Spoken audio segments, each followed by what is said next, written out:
মানিকগঞ্জে যাত্রা শুরু করল ২৫০ শয্যার বিশেষায়িত ক্যান্সার হাসপাতাল।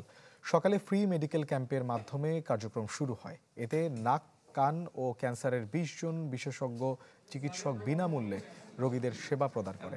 এ সময় উপস্থিত ছিলেন head and neck cancer support ফাউন্ডেশনের অধ্যাপক doctor Abu Hanif, president brigadier general Moazzem Hossain, এনবিআরের সাবেক চেয়ারম্যান বদিউর রহমান সহ অনেকে। ডাক্তারের ব্যবহার ভালো আছে, আমার কথা শুনে মানে দিল যে এই ওষুধটা খাইলে আমি ভালো। আমি অতটা আশাবাদী না, চেষ্টা করি তার সঙ্গে থেকে এখন আশাবাদী হওয়ার জন্য।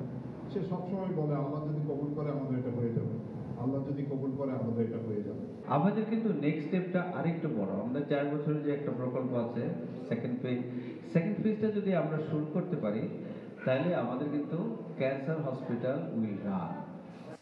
বছর শেষের খুশি নগদে হবে বেশি। নগদ পেমেন্টে নির্দিষ্ট ক্যাটাগরির কেনাকাটায় ৩০০ টাকা পর্যন্ত ক্যাশব্যাক।